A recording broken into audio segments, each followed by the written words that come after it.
It's my absolute pleasure to welcome you to today's webinar. We're looking at an introduction to mental fitness. And Kate Lawrence is our presenter and I'm Andrea Salmon. I'll be facilitating today's webinar.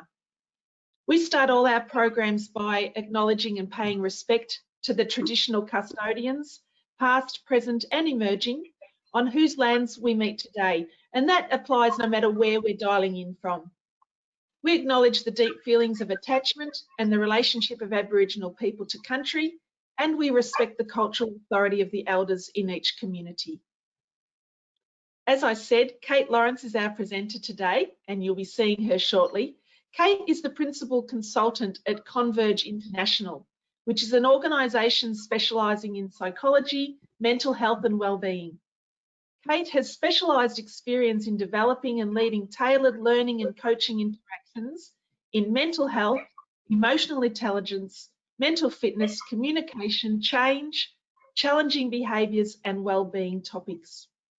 Her knowledge of consulting, instructional design, facilitation and assessment enables her to support others in flexible, impactful, human-centred and solution-focused ways. And I'm really pleased to have Kate with us today because I know some of the content of her topic and I'm sure everyone is going to find it really beneficial. Thanks a lot, Andrea. I'm really delighted to be able to present this topic today because with the work that I do, and I've certainly noticed this, this last 5 or 6 months, we've seen, people as they're coming to terms with living through a pandemic, we've seen lots of worry and anxiety and stress, which is a normal response to the amount of uncertainty that we've had. Now we've seen this sort of flatness and fatigue that's starting to reach a lot of people as well. So if you're noticing that you've been feeling a bit like that, please know that they're normal feelings to be having at the moment, particularly if you're in Victoria and this is your second lockdown. That fatigue will really be starting to kick in. And a lot of that is from just mental load, those increased stress levels and so on, and they can really impact us. So what I like about this topic is that it offers up ways that we can really build our sense of well-being in response to the fact that we've had a lot happen this year and we've had a lot of extra stress and pressure on us. So I like this because this is really about adjusting your sails and being able to move in a direction that is beneficial for your mental health and well-being and physically as well. So let's have a look at what we're going to have a look at this morning. I'm going to go through well-being. What is it? Where does it come from? And I want to talk about this idea of well-being set point theory. So how is well-being measured? What sort of band? What happens when there's things that happen to me in my life? Does that affect my well-being? What's going on with that? So we're going to have a look at that. And the role of circumstances in our life as well. What impact do they have on our well-being? Then I'm going to talk about mental fitness. What is it? What are some of the components of it? You might notice some of the things that you do that add to your mental fitness as well. So we're going to explore that a little bit more.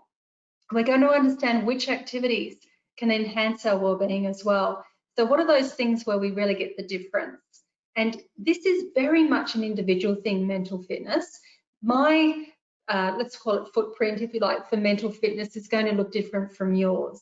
All our lives have different shapes, and there's things that I'm going to be drawn to that improve my well-being. There's going to be things that you're drawn to that improve your well-being. So we all have that unique footprint or fingerprint when it comes to well-being.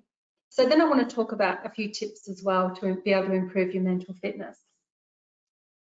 So let's take a look at well-being to start off with. As I said, it is really subjective. It's very much an individual thing. And let's look at how it's defined. So it's really put as people's positive evaluation. You can see there's a lot of words here of their lives, including positive emotion, engagement, satisfaction and meaning. Now, what does that really mean? Because many studies, when they started looking at well-being, people started talking about happiness. And if you've ever had anything to do or read anything about positive psychology, you'll see a lot of the people who started working on this early were talking about happiness. How can we improve our happiness? But interestingly, what came out from that is they've now changed their languaging. They now call it flourishing. And what they mean by that is that it's subjective about how I evaluate my life. You know, that's up to me how I see that. But definitely one of the things that can lift my well-being is how much positive emotion am I creating in my life? How engaged do I feel with my things I do in my life and the people around me? Do I gain some satisfaction and meaning from those things? So you can see that it starts to become this more a conversation about flourishing. And what's interesting is that a lot of the research, I remember this is years ago I started, you know, my journey on personal development, shall we say, and, you know, there was very much this, you know, let's pursue a happy life. That's what we've got to do. That's what we've got to aim for. But actually the research says that you're no happier when you do that, where that sense of flourishing and feeling really good and having that sense of well-being about our lives, where it really comes from is when we create meaning in our lives, where that's what becomes satisfying. So if you live a life where things that are really important to you, you get to do some of those things. And let's say, as an example, you're helping someone else. If that's really important to you and you have some opportunity to do that, you'll find you'll get those sense of satisfaction and that will improve your well-being. Let's have a little bit more of a look at this idea of where well-being comes from. So there's 3 drivers for well-being. One is our personality, which largely, you know, has been developed, you know, over the years, and particularly as a child, it starts to emerge. There's a genetic factor that comes into that as well. The activities. So what are the things that I do? What are those, you know, maybe thoughts I have? What are the actions I take? You know, that starts to play into my well-being. And what about my life circumstances? What part do they come in with as far as that goes? Now, there's some percentages that have come up from the research, and this is what Andrea was saying about having a poll. And Andrea, I think you might have control of that poll at the moment, so I'm going to get you to drive that and launch that. The question I want you to answer is, what percentage of long-term well-being is driven by our circumstances? So things that happen to us. So here's that poll now. Yep, yes, that poll's up on your screen. So Kate's question, what percentage of long-term well-being is driven by your circumstances? Do you think that's between 50 to 80%? Do you think it's between 15 and 40%? Do you think that's between 5 and 15%? And just like in our practice poll, if you hover your mouse over your answer and click on that little dot, that will register your response. So I can see that 80% of people have responded. So a few more people to respond to that poll, and I'll share the results with you all. A couple more people to respond, that would be great. Almost 100%. One more person, go for it. Let's see. That's pretty close. All right, I'll close that off and I'll share the results. So 45% of the group have said that our well-being is driven by our circumstances between 50 to 80%. 40% think it's driven by circumstances between 15 and 40%. And 15% have said the smallest amount. I guess you all want the answer. Thanks, Andrea. Would you believe, this is what the research has told us over and over, that it's actually, our life circumstances are between 5 and 15% of how we feel about our life, so our sense of well-being. So that's actually quite low. About 50%, so 50 to 80% is actually our personality, and the things we do, our activities, are between 15 and 40%. So in actual fact, life circumstances, even though we think, oh, look, it must be, you know, things that happen to me, sort of like weathering the storm, so that they're the things that really affect my well-being. Over time, in the long run, maybe in the short run they might impact us, but in the long run, they have very little impact on us, so 5 to 15%. So can be quite interesting for a lot of people to see that, because we don't always recognise that. So there's a lot of power, I think, that we've got in those choices that we make for ourselves, but we don't always recognise that. So how about measuring well-being then? How do we go about doing that? And we use the World Health Organization measure, which is called the WHO5. And these are the questions that you'll be able to see. These are the questions that get asked. You know, in the past 2 weeks, have I felt cheerful and in good spirits? Have I felt calm and relaxed? Have I felt active and vigorous? Have I woke up feeling fresh and rested? So this is about sleep quality. My daily life has been filled with things that interest me. Okay, so I thought, why not this morning we could do some of these. And I'll put up the rating scale now for you so you can see. So what we're going to do is I just want you to think about that first statement. I have felt cheerful and in good spirits in the last 2 weeks.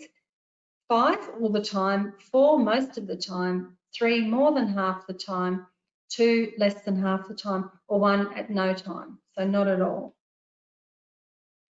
So I'll get you just to write that down.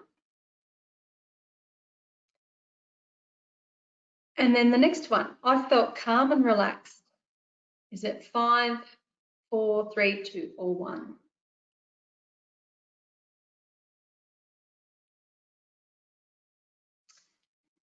And the next one, I have felt active and vigorous.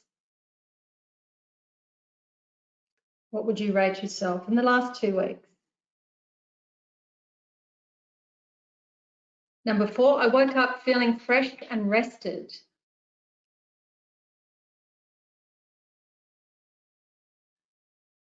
And the last one, my daily life has been filled with things that interest me.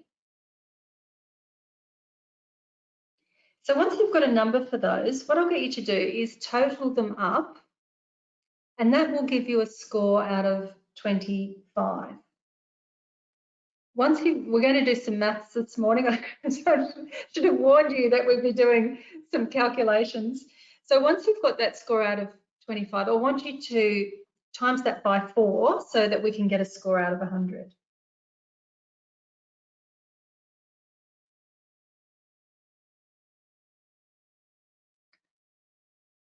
So just to give you an indication, these are what the scores mean. If I have typically an average score would be between 60 and 70 out of 100. Scores below 50 says that my wellbeing has been reduced in the last 2 weeks.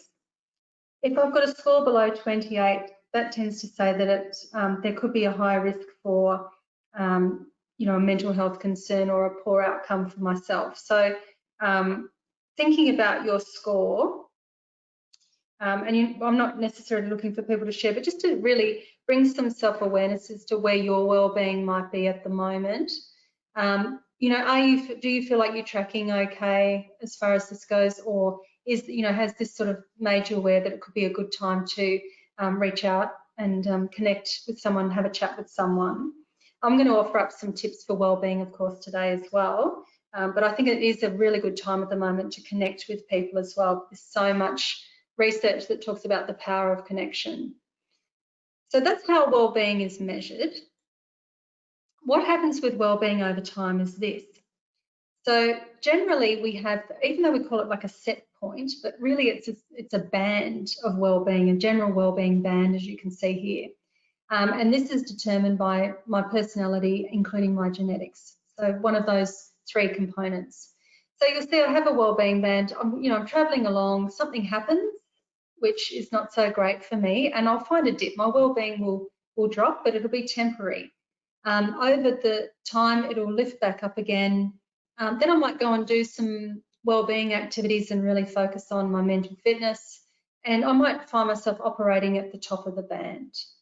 Okay, so it's not that it's so fixed. I can actually work within that band, and there can be some differences as well. But I just really want to point out that over a lifetime, wellbeing can be reasonably stable, depending on what's been happening. So let's have a look at the role of life events, because sometimes it can be, our wellbeing band can be impacted. So what I would say is this, that some life events, some of those big things that can happen to us, can be so disruptive that they might actually reduce my wellbeing band. It might actually take me down. Mostly that doesn't happen. It tends to be some of those really big things, which I'll talk about next. So some of the things really negative that could happen can be things like death of a child, for example, could be really long periods of unemployment where I don't feel like I've got a lot of purpose and meaning happening in my life. Things like that can be something. Interestingly, over the last 100 years, what we've seen is that set point for us as a population hasn't really changed that much. So it was sort of fairly stable, and it only went up a bit, generally speaking, for everyone when we had medical advances and not so many babies were dying. That was the main thing that shifted for us. So not technology, not any of those things, not more wealth, even though they might help our wellbeing. We might end up on top of the band there for a while, but they tend to be more temporary. There was one, and I want to say one, piece of research that was done that said cosmetic surgery might end up in a lasting shift in wellbeing, but let me really say just one research study. It hasn't been replicated in any way, but I think sometimes that can really impact people and their sense of wellbeing, how they feel about themselves. So can you improve your wellbeing? Yes, you can, and this is all through, remember, the habits and activities. So that was sort of around 25 to 40% was, I had a lot of power in that little percentage to be able to improve my wellbeing. So it is a little bit like building a muscle in many ways, in terms of being able to get myself from maybe lower in that band back up to the top of the band, and really it helps me to protect me against a lot of life circumstances and things that might happen to me. I often think about it like the weather. Life stress is a bit like the weather. Sometimes it's sunny, sometimes it's rainy. I'm here in Sydney. It sounds like it's going to have a storm in a minute. I can hear a little bit of thunder going on in the background. So anything can be happening, but it's really up to us. That wellbeing piece is really about us, having a really good quality umbrella is how I like to think about it, and that's something that I can do. And there's a theory called the Broaden and Build theory, which I'll talk about now. This is where, so this is from some research as well. So what we know is that we can really produce some positive emotions. Our brain's often geared to have a negativity bias, so that's why we tend to gravitate towards negative news or things that aren't good. That's a bit like Velcro for our brain, because we're trying to protect ourselves against a threat. So sometimes we have to work a bit harder to notice some of the good things in our lives and get a bit of perspective. So when we do a wellbeing activity, what happens is I do the activity. Let's just say it was, I really like talking to people. I like to connect with friends and so on. So I have a bit of a chit chat with one of my besties, and we're having a laugh and a joke and all that sort of thing. So I'm starting to feel quite positive. And then what I notice is in my brain, that kind of refreshes my brain. I start feeling more energized, and I've got more room for more creative ideas and things like that. And positive emotions do that. They kind of open up our worldview. The other thing that's happening is I get some dopamine, which is a feel-good hormone released in the brain. So I'm getting quite a lot of positivity from that. And what happens is when that's happening in my brain, so it broadens my view, and then it makes me want to build on that. I want to ring my friend again and have another chat at some point so we can have some more laughs and jokes. So really interesting to see that when we do certain activities, we can get such positive emotion that it helps us to want to build the habit of continuing to do that. So just something that's interesting, that we can improve our wellbeing by doing these, let's call them wellbeing activities. So I want to move over to mental fitness. So that's wellbeing. Mental fitness, again, quite a lot of words on the slide here, but the changeable capacity to utilize resources and skills. Okay, so this is about, mental fitness is really concerned with habits. Okay, so what are some of my habits? What's my capacity to put in place some habits based on my internal resources, maybe my external resources as well, but often the inner things, how I think, how I manage my emotions, the choices I make, where I put my focus and so on, so that I can adapt to what's going on outside with the weather. Okay, that's really what mental fitness is that capacity to be able to respond with that nice strong umbrella. So it is measurable, and also it can be improved similar to us improving physical health. So I want to show you the difference between mental fitness, because we often talk about physical fitness, and this is now mental fitness. So what does it really mean? So with physical fitness, we've got 3 pillars. Okay, so strength, flexibility, and endurance. That's what all our people who are really good at all the physical stuff, the physical trainers and so on, they understand, you know, strength, flexibility, and endurance. That's what we're aiming for. How does that relate to mental fitness? Well, if I want to get that mental strength, I want to really connect to what's meaningful in my life. What are those things that are really important to me? And do I take some action around that? So, for example, if let's just say kindness might be one of my values, that you know, can I find some meaning by expressing kindness to other people? Do I get a lot out of being able to do something nice for someone? Does that make a difference for me? Does it give me a sense of meaning? And therefore I'm getting that positive emotion again. Or what's my sense of purpose? Do I have a sense of purpose overall in life, or during, you know, each day?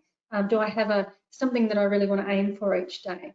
What about social support or social connectedness? That can be a real strength as well. We often say, you know, you often hear people say, oh, I couldn't have got through all these things that have happened to me in my life if I didn't have this wonderful network of friends or services that I connect to, and just how important they are in keeping us really strong and resilient. Flexibility, so this is around being mentally more flexible, maybe practicing some mindfulness, and some of you might do that, or you might practice meditation, or maybe both. Being accepting of certain situations as well, that allows us to have some perspective as well. And psychological flexibility, what that essentially means is when something's happening and I'm having, you know, maybe I'm feeling a bit stressed, so I have some negative thoughts, which is pretty typical. A lot of people do when they feel stressed. Can I think about it in a different way? How else can I think about it? Will this matter in 5 hours? Will I still be thinking about this, or will I have moved on? How else can I consider my view on this situation? And that's called psychological flexibility. Endurance is about being resilient, so being able to bounce back when we've had setbacks, creating positive emotions on a regular basis, practicing optimism. And I know most of us have a negativity bias. We're the mere mortals. We see some people who are naturally optimistic, and then there's people who've really worked on their optimism. And this is perspective taking as well. So how else could I think about this? How could I make the glass half full rather than half empty? And also this idea of having autonomy, so having some control over my decisions and choices I have, and getting some competence around that relates to endurance. So there's sort of some of the parallels that we see with physical fitness. You can see a lot of them are those internal resources that we have, the things that are important to us, the connections that we have, the choices we make, the activities that we undertake as well. So with mental fitness, there are what's called 4 domains, and then some driving factors. So the 4 domains are, and these are, when you think about it, these are the wellbeing activities. So the body, what are some things I do with the body? You know, is it exercise, sleep? These are the things I might focus on. The mind, so what are some mindset types of things that I do? Socially, or sense of community as well. How can I build some wellbeing around that? And also spirit. So how can I really connect with my spirit as a way of staying mentally fit? So let's unpack that a little bit more. Let's have a look at the body for a minute. So the first one is physical exercise. So, you know, does this person regularly incorporate exercise into their life? So we know physical exercise tends to build our resilience. If you think, you know, maybe I'm going out and I'm moving my body around, often we can shake off unhelpful thoughts and things like that, and we can get positive emotion. Definitely doing some exercise during the day, and it doesn't have to be some super duper aerobic thing. It can be just moving your body, generally speaking. It does help improve our sleep, and we do start to feel better about ourselves. Nutrition, there's some really interesting studies coming out about this with nutrition and the impact of nutrition on depression in particular. So the diet, if you want to know what is the nutrition that is the thing that's going to help my mental health, And I would say it's actually the Mediterranean diet. So some of you might already be aware of that. There's lots of antioxidants and amino acids and omega-3s and things like that in the Mediterranean diet. So we're seeing the research is just extensive on this. So having to think about, fresh fruit and veg, there's a lot less of the red meat. There's more with the Mediterranean diet. There's more nuts, other sorts of proteins, fish, and so on. So it might be something to consider. Sleep, and we saw this in the WHO5, didn't we? That this was one of the things that really, really impacts our well-being. And I think I don't have to say, really, I'm going to say it, but you know what it's like when you don't get a good night's sleep. It's just really tough sometimes to bounce back, to think clearly, to make decisions. Sleep's just so restorative for us, and being able to get a good night's sleep on a regular basis. We can tolerate a couple of rough nights, but for the most part, if we can get the sleep, it does really impact our well-being. And sometimes with drugs and alcohol, and what I've seen over the time, particularly with the pandemic, a lot of people said, oh, just feeling a bit stressed, so I might relax, I'll have a glass of wine or something like that. And to be honest, it's, that people can get some benefits from that. It does start to relax their body, they can feel calmer. If they don't have too much, it doesn't interrupt their sleep later on. But if they do, usually alcohol helps you go to sleep really quickly, but then wakes you up in the night as it's leaving your body. But interestingly, the studies have said that, look, there really isn't a safe amount for drugs and alcohol. Even though you might get some short-term benefit, no one's really willing to say that it's safe to have those, to have either one of those. All right, let's have a look at the mind. So this is one of the other domains. And this is about, there's a couple of areas here. So as I'm going through this, I really want you to start to think about, is that my thing? Is that the thing that I tend to do for well-being? Am I someone who likes to focus on nutrition, or am I someone who perhaps likes to practice gratitude, for example? So let's have a look here. Adopting new intentional goals.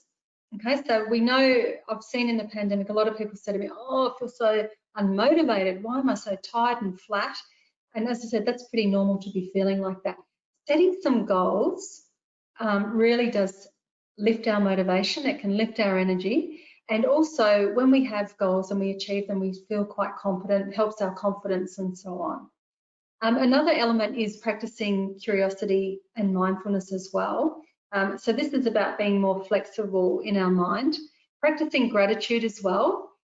So I like gratitude from the point of view as we know it reduces stress hormone. There's lots of research around that, and it can be very helpful. But it also gives us some great perspective on life as well. So we might say, well, I've got some stuff going on, but I've got some good things going on as well. So maybe on balance, actually, it's pretty good.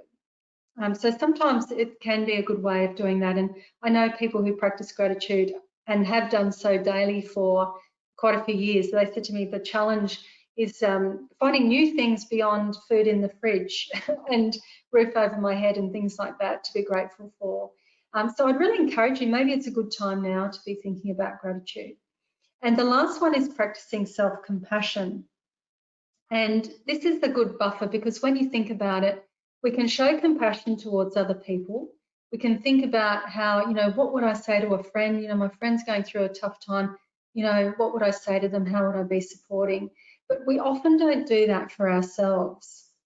And often we do have quite a strong inner critic who's always sort of, come on, you've got to keep going, all that sort of chat that goes on.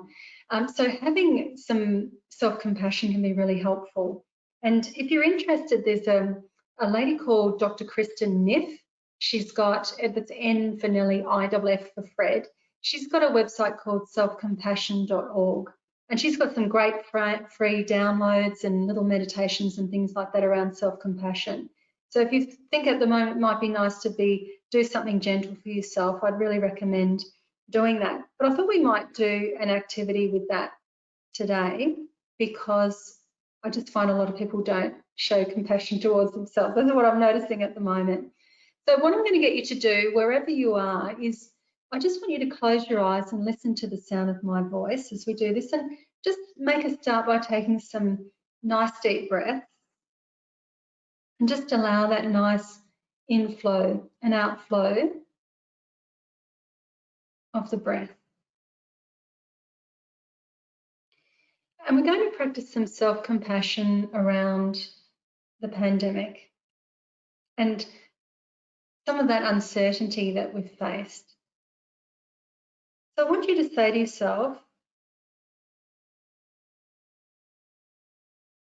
this has been a really uncertain time for me.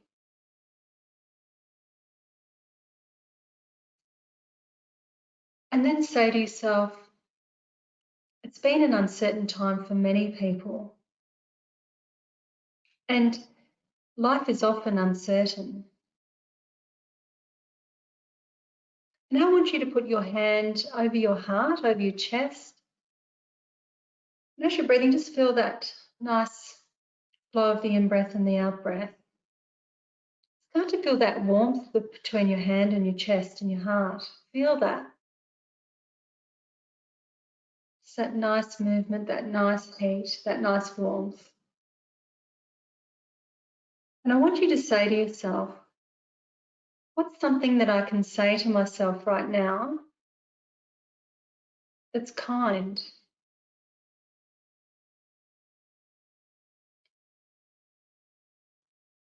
May I be kind to myself. May I be strong at this time.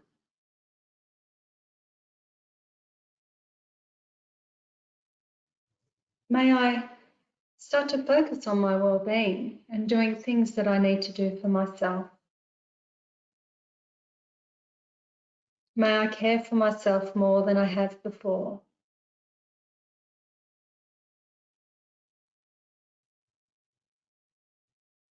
Just take a breath. Open your eyes if they're closed. And just notice how that moment was for you. Did you notice perhaps the heat in your hand? Did you find it was just something that you haven't really thought about, to just really connect and check in with yourself? Show yourself a bit of kindness.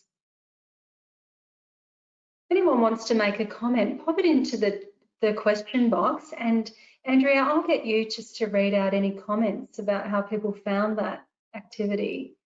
Just that act of being self-compassionate. I can do that. For those people that joined us since we started, you're looking for the control panel on the right-hand side of your screen. The little orange box with the white arrow opens up the control panel.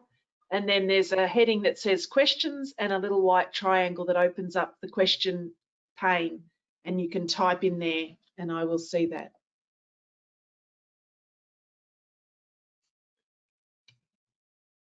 I personally really appreciated it, Kate. That was lovely. It's a moment, isn't it? I don't think we often give ourselves moments. Yep. We've had a comment, hadn't thought of checking in that way, felt calming, nice to slow down, a feeling of relief. Hand on heart makes us stop. We get very busy in that mind of ours, don't we? And a lot of we've almost got to practice. And this is, you know, if you are someone who likes mindfulness and you like meditation, you'll know only too well the benefits that you can get from slowing down on the inside. And even practicing gratitude can help bring that positive emotion about. Look, it might be, you know, sorry, Andrea? I was just going to say we've got a balance between a comment that it's difficult to be self-compassionate if the family is going through a rough time, but converted, we've then got other people saying, you know, it's an informal, quick reboot, which is a good way to think about it. Warms your heart. Yes, I think so. I'd say about the other comment too, that when other people are going through difficulty, often we show compassion for them. You know, we step up, we connect with them, we listen to them if we can, and sometimes we can't, but if we can, we'll try and help them. But we often don't do it for ourselves. And I think that's really the key here, is just to, it's not a comparison about how tough things are for you versus someone else. It's just really an acknowledgement of where you've been, where you are now, and just a nice slowing down. Because often when we acknowledge how we've been feeling, we're able, some of those feelings start to dissolve, and then we feel that, you know, things open up a bit more for us and we can start to move forward. So it can be quite helpful to practice self-compassion from time to time, if not daily. Some people do this daily and find it really helpful. So thanks, Andrea, for those comments. I'm going to move on now to the spirit. So this is another one of the domains. This is the fourth domain. And what the spirit is about is, oh, actually, sorry, this is the fourth one, I think, is about nature. And the research that comes out about nature is just vast as well. Nature is a great way to really connect with the spirit. And, you know, certainly ATSI peoples know this, you know, this is like, oh, yeah, of course, this is part of our culture. But what happens with nature is it does lift our mood. Okay, so when we go out, when we're able to go out, maybe we've got a backyard, or if we live in a unit, even if we've got plants, even if I've got house plants, believe it or not, that can lift my mood as well. They've been able to measure this. So really connecting in with nature for a lot of people is really important to lift their spirits. It really helps their well-being. And also having a sense of purpose. So feeling as though that I'm able to contribute. I feel like I have a sense of purpose in my life. There's a reason for me being here, and that I'm able to express that is also really great for the spirit as well. So really interesting, a lot of the research around that and the difference that it makes. Definitely having a purpose. What I would say, what I've been saying to a lot of people actually, especially if you're in Victoria and you're in the second lockdown and you're feeling pretty tired right now, one of the things to do, you could really use some of these strategies in the spirit section to lift the mood. And one of the things we do when we go outside and we get daylight, it lifts serotonin. Our brain starts producing serotonin, which is a mood stabilizing hormone, and it gets stored in the body as well. So if I go outside, maybe have a cup of coffee or something, I'm outside, I'm getting light. It doesn't have to be sunny, but I'm just getting light. My brain will start getting some of that serotonin produced, and it will lift my mood. So if I've got that with a bit of nature as well, and if I even added another domain and I put exercise in there as well, I'm sort of hitting the trifecta there of getting some energy back. So if you have been feeling a bit weary and a bit tired, have a think about, you know, is nature my thing? Is that something that seems to lift me and really impact my well-being? Maybe I need to reconnect with that. So as I said, it doesn't have to be, you know, going out into the bush. It can actually even just be having houseplants and things like that. All right, so the last one is community, and community is about improving social relationships. So they could be social things, and that activates the brain reward system, as we saw with the Broaden and Build model, but it's also giving. So that altruism, you know, the acts of kindness, you know, making someone a cup of tea, for example, doing something nice for someone, listening to someone who might be going through a hard time is also an act of giving. And I think it's a really good time. I know it's been hard to have our social connections in the way that we normally do, but if this is your thing, if this is part of your wellbeing strategy, I think it could be good to think about the ways that you're able to connect with community at the moment. How are you doing that? Coming onto this webinar this morning, connecting with community this way as well, means that you can get the reward from that from a brain point of view and start to increase your wellbeing. So thinking about different ways. I know certainly, you know, I started off with sort of using online platforms and things. I've now sort of gone over, I switch it around. Sometimes it's text, sometimes it's phone. I call it like the phone call, so I can walk and talk. And I don't know about you, what you like to do, but I think mixing up the way we're socially connecting can be really important. But I also recognise that it can be a real challenge for a lot of people. So you might want to have a think about, who are my connections? Who have I not talked to for a while that I'd like to connect with? Because that really has a big impact on our wellbeing. All right, so let's have a look at some ways that we can enhance our wellbeing. That's sort of the 4 domains and the drivers that sit underneath it. And I'm hoping as I was going through, you're thinking, yes, that's me, Kate. Oh, no, I don't do that one. Oh, but I do that one. So you're starting to see yourself up there. But what we know is that habits, remember, so mental fitness is about the habits in my activity, my wellbeing activities. They're the things that enhance our wellbeing. But, you know, we're human beings and we can get bored quite easily. So we want to have the habits, but we want to add a bit of novelty as well to that. So I know a lot of people have said to me, you know, normally they might do a bit of physical movement in a particular way. So now they're playing different types of music, or they're trying to add in different things to make it a bit more fun as well. So maybe that's something that you want to consider. When you're doing these wellbeing activities, make sure you enjoy it. I think we've all tried things and thought, oh, this is just not for me. I don't know that it's really impacted my wellbeing. So finding those things that really kind of give you that lift is really the key with all of this. And then setting some goals around that, you know, so really, let's just say I might say, oh, I really want to, I'm going to do what Kate said, I'm going to go outside at lunchtime and I'm going to have my lunch out. So I'm going to get, you know, I might have to rug up depending on where I am in Australia at the moment, but go outside, get some light, really enjoy my food and just, and see how I start to feel about just being out there in the light and see what difference it makes. If you can make it fun and if you can keep a balance of activities, that's best. I've seen some people have only one real go-to strategy, and then if that gets for one reason or another taken away, they don't really have a lot of other things that they do. So have a balance of activities is quite good. So you might have found that there were a couple that you might do. Say, for example, you might do something in the body domain along with the spirit as well. So, you know, maybe being, let's just say that there might be a sense of giving, there might be a group that you're involved with, and it might be around nutrition. So you might have lots of conversations around nutrition and things like that. And always thinking about the bigger picture that wellbeing does go up and down, quite normal for it to go up and down. And but you're generally going to sit within that wellbeing, so it's definitely worth doing things. So I thought let's open up the question box again. I'd really love to hear what you're going to do in the next week towards your wellbeing, or let me know what types of, you know, which domain do you find you really tend to spend more time in that's important to you, and what are you willing to commit to yourself to be able to, you know, keep going, keep this broaden and build going on with your mental fitness. So Andrea, I'm going to hand over to you just to see what people are thinking at the moment, what they're willing to commit to, what perhaps jumped out for them in terms of some of those domains as well. Absolutely, yep.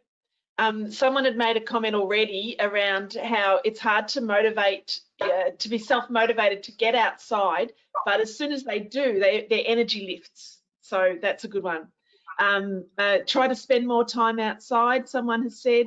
Recommence the gratitude journal. Getting out of bed a little bit earlier to have my morning coffee outside before spending all day sitting inside the computer. Yep. It's hard to spend more time outside when you're remote learning with 2 kids, but I'm going to say maybe you could all have lunch outside. Walk in the park instead of the street. Going to start my spring garden. And here's a good one, finish work on time. Getting back to some meditation. Right. Getting to bed early to get up early and get my yoga in. Take more walks with the dog. Continue with sport, nutrition, mindfulness. A gratitude box with their family. Might need a bit more information about that. That sounds really interesting as a family activity. Lovely. I've had some great family activities in the last couple of months. I like the gratitude box because generally, you know, people put things in and then, you know, sort of you leave it to the end of the week and then someone reads them all out. Oh, lovely. And what it really, really lifts the mood. I've seen people do it in workplaces as well. And I've even seen, because a lot of people have been working remotely as well, they've done gratitude trees, which have been virtual ones that they've built on an online thing. So they'll type something in and then it joins this big pictorial thing and everyone can see the gratitude tree of, and usually people say they're grateful for each other, which is amazing and really great to see. But I'm really glad to hear people are going to get outside. Thank goodness it's spring. It's coming. Yes, it makes a difference. Get outside now because I think we were hibernating before that. one of the things with getting our energy too, if you have been feeling a bit flat, is I've talked about, you know, getting outside and those things, and nature, and getting a good night's sleep absolutely is super important. But one of the things too is to put that structure into the day. And I noticed a few people made those comments too, Andrea. Things like I might sort of think about my sleep and my sleep cycle, so I can get up and do some of those things, get outside early or do the yoga practice, whatever it happens to be. And that having that structure in the day means we don't have that drift time. And I think at the moment, that's where people, it's impacting their well-being, is just feeling like there isn't that structure and there isn't some things to look forward to. So if you can put in the structure, like, okay, you know, I'm going to get up and at 7 o'clock I'm going to do my yoga for half an hour or for 20 minutes. Or, you know, the first thing I'm going to do is get outside. That's going to be part of a habit I'm going to build, you know, and set me up for the day. Or maybe you have a bit of a routine at the end of the day as well. Just a little, I call it a little bit of a ritual, like a closing off for the day ritual. A lot of people like to do that as well, and it just helps them to feel relaxed. And when they go to bed, they're already starting to feel the sleep hormone kicking in. They get that sleep wave come over, and they can go off to sleep and have a nice, peaceful night's sleep. So that's great. Well, look, we're at the question part of the session. So I'm curious, has anyone got any questions about wellbeing or mental fitness? Or any thoughts or comments? I'll take those as well. I'm going to put a buffer in to give people some time, and I'm going to take back the presentation if that's okay. Yes.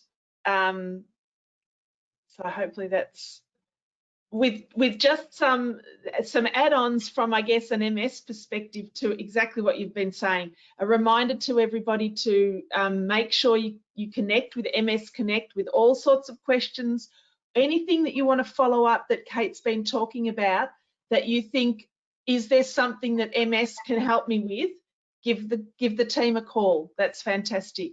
And I will give a spruik to our peer support program, because exactly what Kate's been saying, it's so great and important to connect with each other, and the peer support program can offer that one-on-one for people living with MS or in a group situation.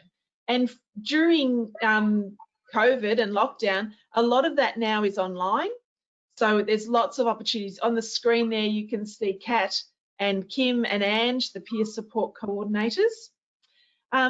I'll mention this one, Get Your Act Together, is an online tool. It was developed for the ACT, but it applies to everyone, where you can get some personalised information and suggestions on strategies to manage some of your symptoms. So sometimes people living with MS find that their symptoms impact their ability to do some of their wellbeing activities. So this could be a really good adjunct, and hopefully Eat Well, Live Well is another online tool that you might be able to use as well. If you're in employment, connecting to our employment support service, maybe it's support through the NDIS or My Aged Care. Oh, we've got a lot of podcasts. There's another plug there. And now I've given you a buffer. I'll go and check what some of the questions that have been coming in. Someone made a comment that you could contribute to a spoonville in your local neighbourhood, if there's a spoonville, and if you don't know what that is, Google it. Painting a spoon and joining in that. Bear with me. There's oh, this is a long one. Sorry.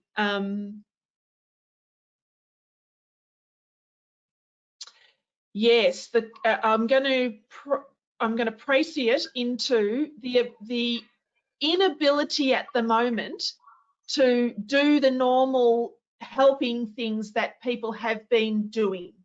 You know, normally we've been able to get out and maybe volunteer for an organisation, or, you know, do those kind of things, and that's difficult to do. And I guess we have to be creative on how we do it. Personally, I've noticed the increase in Australia Post and the number of things I'm doing now to support other people by post, sending them little things, sharing a nice card, whatever it might be. A reminder about the self-compassion, that website was selfcompassion.org.au. so have a look for that. Haiku is another suggestion that someone's made. So I think a few people have asked about that. I think that's answering that question. Volunteering that can happen online is a great suggestion. There are a number of agencies and a number of ways to get involved with volunteering, but in an online capacity. That's true. One of the pillars, Kate, that you mentioned was community. Do you have any recommendations for introverts who refresh their energy from downtime? Yes. So remember, when it comes to wellbeing, it's an individual thing. And what I find with introverts generally is that when they do want to express themselves through community, it's useful for them to do it in ways where it's got a sense of purpose and meaning to it, and that it's not overdone. So there's this real balance between being able to connect, but also having some me time as well, just to re-energize. I think it's just this fine balance of knowing what you can do and when it's too much, and just working on what that might be for you at any given time. So I think it's, I know lots of introverts, and they still, some of them do quite a bit of community work, but they definitely take time out for themselves. They're very focused on making sure they've still got the energy to be able to give. So I think with those 4 pillars, or the 4 domains, each of us will spend more time probably in more 1 or 2 domains more than the others. So there might be the shaping of it that's the key, rather than saying, okay, well, I sort of need to put more energy into that. I think it's about being very mindful about how you're connecting and how that's impacting your energy levels. I find with introverts it's about quality, not quantity. Would probably be my final comment about that. Yes, that's great. Yes. A couple of comments about when you're not able to see people in person, looking for other ways to see faces, and that could be through Zoom groups, or through and from an MS perspective, it could be through some of the peer support groups that are meeting online, and they are sharing images, a bit like seeing Kate and I today. It makes a difference being able to see faces than just talking on the phone or just on social media. Look, there's no doubt, Andrea. Like, I would say social connection is really important to me, and my favourite way to do that is in person, I'll be honest, and I feel more energised by that. And the key with the screen is, you're right, I think when people do put cameras on and you can physically see them, it is so much better than just having the voice a lot of the time. But also, then sometimes you can get kind of drawn and stuck on the computer for a long period of time, and that can be quite draining as well. So again, really balancing out how you're connecting, knowing that maybe I can't get the ideal right now, that will change at some point. So I'm just going to be adaptable and find some other ways to do that, and just be mindful of mixing that up and giving myself a bit of variety. And that's why I was saying to you, so I'm doing a little bit on the, these sorts of platforms, or on Zoom or something like that, and seeing people and socialising that way. But sometimes it's phone calls and text messages. I'm wanting to mix it up, just to maintain energy levels from the tech point of view, more than anything. Yeah, absolutely. Someone's asked about the online volunteering, and I've made the suggestion of community visitors scheme. That's something that MSL is quite closely aligned with, because we are an auspice for community visiting scheme, and they are doing majority of their work online at the moment, either by phone or by letters. A comment about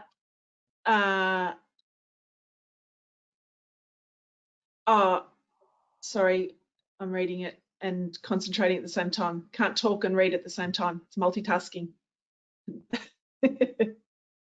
Yeah, a comment about finding the right thing for you, and Pat, I will follow that up with you afterwards. Yeah, I think that's the key. I would say at some level, there'll be some things that you go, yeah, that's kind of more like me. Yeah, that's kind of more my thing. And I think that's a really good place to start, is what seems to jump out and seem more like you and the things that you like to do. And start there. That might be the first shaping of it. And then you might want to try a few things and just say, well, you know, how did that impact my well-being? Was that worthwhile or not? Or do I need to sort of go and try out a few other things?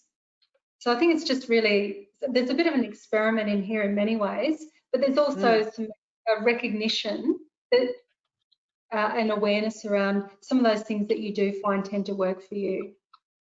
Yeah. Just making a comment too in regard to when people have always been the giver of the support, and it's hard to recognise then when you might need the support, and yeah, so that can be a challenge as well. Look, I think it can, because we've got to give ourselves permission to accept it. That's sort of step one, isn't it? It's to think about, am I going to allow someone to support me in the way that I would support someone else? So we've got to get past ourselves first. But maybe that Who 5 might have given a bit of indications for some of you as well about, you know, actually I might need a bit of time to check in with peer support or some of my other network that I have, and really have a good chat about what's happening for you right now. I think that's, and thinking about some ways to get some shifts going in there as well. So I think those little check-ins, like the self-compassion, like doing the Who 5 and things like that, can be really beneficial to do from time to time, because we don't always recognise where we're at. Sometimes we're doing better than we thought we were, I might say. We're not always necessarily doing worse. For people who are interested in that idea of volunteering, the suggestion to go to volunteeringaustralia.org to have a look at options there about where to volunteer.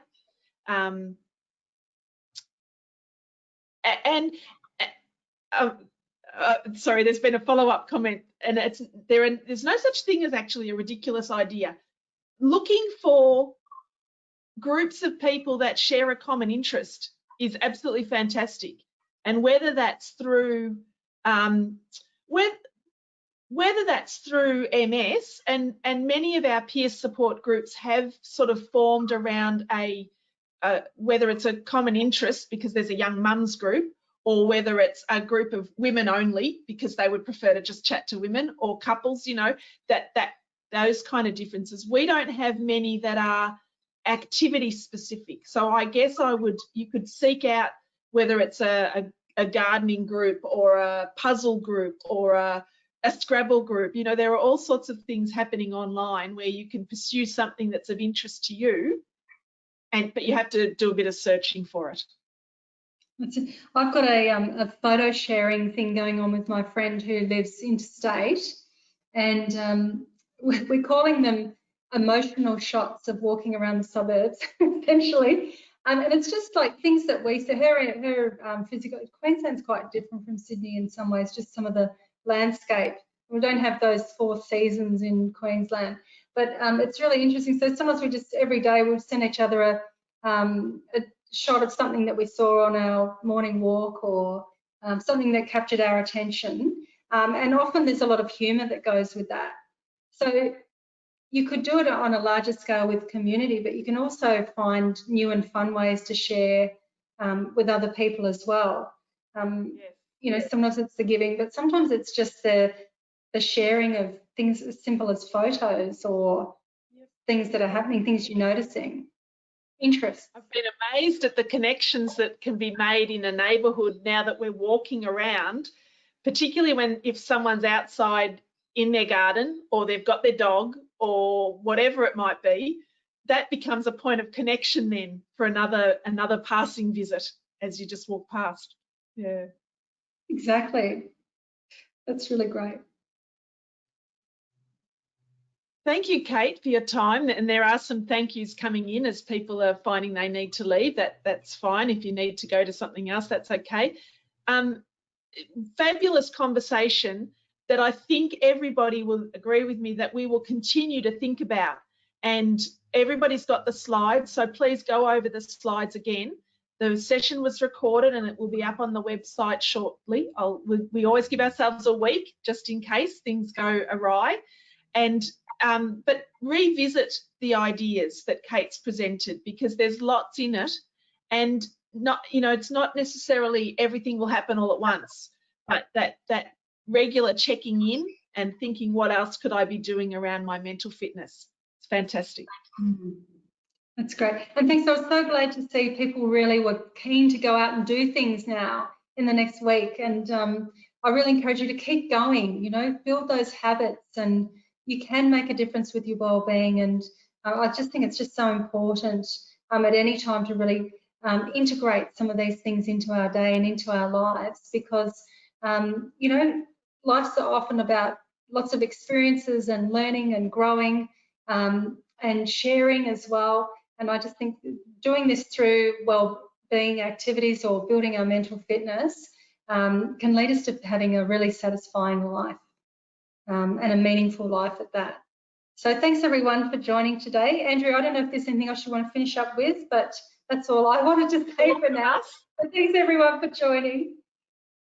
Thank you, Kate. Thank you for your time today. And I'll look forward to seeing everybody at future webinars. Okay, thank you. Bye-bye for now.